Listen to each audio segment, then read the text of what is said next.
안녕하세요. 오늘은 메밀 막국수를 만들어 봤어요. 요즘 갑자기 날씨가 더워졌는데요. 요즘 같은 날씨에 먹기 정말 딱 좋아요. 제일 먼저 양념장을 만들 건데요. 배 반개를 갈아줬어요. 강판에 하시는 거 싫으시면요. 제가 앞으로 말할 재료들 다 섞어서 믹서에다가 갈아주시면 돼요. 배가 없으시면은 배로 만든 주스나 사이다 쓰시면 돼요. 그리고 커다란 마늘 하나를 다져줄게요.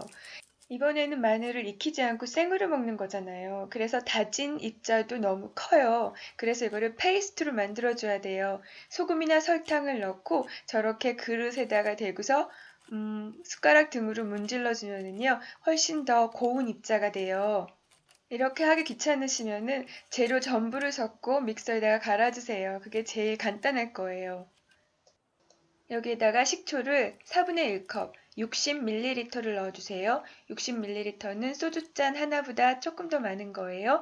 그리고 간장도 4분의 1컵, 간장 대신에 스키야키 소스 쓰셔도 돼요. 그때는 양을 좀 늘리셔야겠죠. 그리고 여기에다가 고춧가루도 넣어주는데요. 고춧가루 역시 4분의 1컵. 비율은 굉장히 외우기 쉬우세요. 다 1대 1대 1대 1로 넣으시면 돼요. 그리고 이제 또 넣어줘야 되는 게 설탕인데요.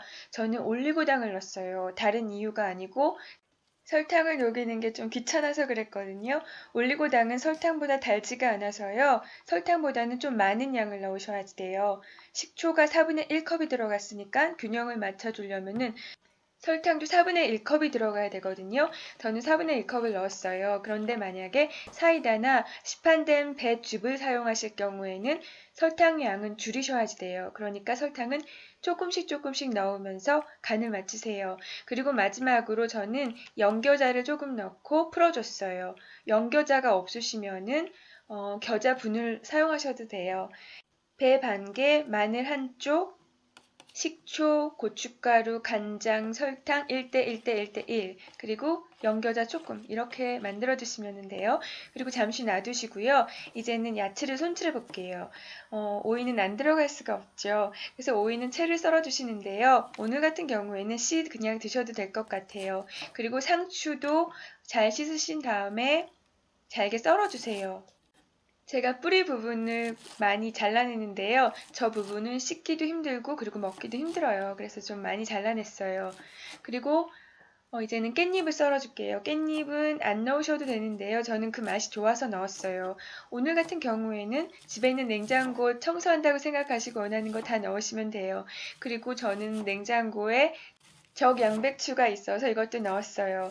여기에다가 식초물을 조금 뿌리면 예쁜 진 분홍색이 되겠지만 오늘은 좀 참아줬어요. 그리고 파프리카 노란색도 있어서 이것도 잘게 채 썰어서 준비해뒀어요. 그리고 저는 달걀을 반숙으로 삶아서 잘라냈는데요.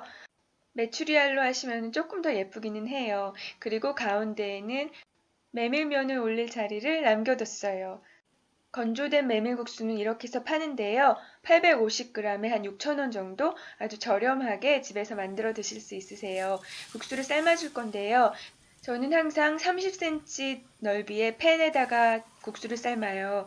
넓으니까 국수가 구겨지진 않는데요. 증발이 많이 되니까 뚜껑을 닫고 물을 끓이시는 게 좋아요. 그리고 한번 넘쳐오를 때 찬물을 반 컵 정도 넣고 기다려주시면 돼요. 한 3분에서 4분 정도. 한번 드셔보세요. 그래서 국수가 부드럽게 익었으면 불을 끄시고 찬물에 씻어주세요. 그리고 채반에 올려놓고 물기를 빼신 다음에요. 접시에 올려놔 주세요. 그리고 이 위에다가 깻잎 썰어 놓은 것도 넣고요. 양념장도 부어줄 거예요. 그리고 아까 제가 야채는 냉장고에 있는 거 아무거나 쓰셔도 된다고 말씀드렸잖아요. 그런데 오이를 넣으실 땐 조금 조심하셔야 돼요. 오이는 무하고 같이 안 들어가고요. 당근하고도 같이 안 들어가요. 오이를 당근이나 무랑 같이 먹으면은 서로서로의 비타민C가 파괴가 된대요. 그러니까 오이를 드실 때는 무나 당근은 넣지 마세요. 제가 지금 여기다가 통깨를 뿌렸는데요. 괜히 어설프게 뿌린 것 같아요. 어, 양념장을 국수에다가 아주 듬뿍 뿌려주세요. 그리고 이게 끝이 아니에요. 여기에다가 통깨를 좀 더 뿌려주고요. 그리고 모든 요리의 활용 점정이라고 할 수 있는 참기름도요. 아주 듬뿍 뿌려주세요. 저는 오늘 간단하게 먹기 위해서 달걀 삶은 거를 넣었는데요. 소고기를 삶아서 찢어 넣으시거나 아니면 닭가슴살 아니면은 훈제 연어를 넣으셔도 좋을 것 같아요. 이제 비벼서 먹어볼게요. 근데 비비려고 보니까는 그릇이 턱없이 작다는 거를 알았어요. 그래서 제대로 비비지는 못하고요. 젓가락 근처에 있는 재료들만 대충 비벼서 먹었는데요. 너무 맛있었어요. 정말 시원하고 달콤하고 매콤하고. 그리고 달걀 노른자까지 먹으니까는 고소한 맛까지 느껴졌어요. 본격적으로 먹을 때는 커다란 냄비에다가 넣고요. 비닐장갑 끼고 손으로 제대로 비벼서 먹었어요. 요즘처럼 갑자기 날씨 더워져서 입맛이 없으실 때 딱인 것 같아요. 소스는 한꺼번에 많이 만들어 놓고 냉장고에 두고두고 드셔도 되고요. 국수만 삶고 오이랑 상추 자르면 끝. 네, 봐주셔서 감사합니다. 안녕히 계세요.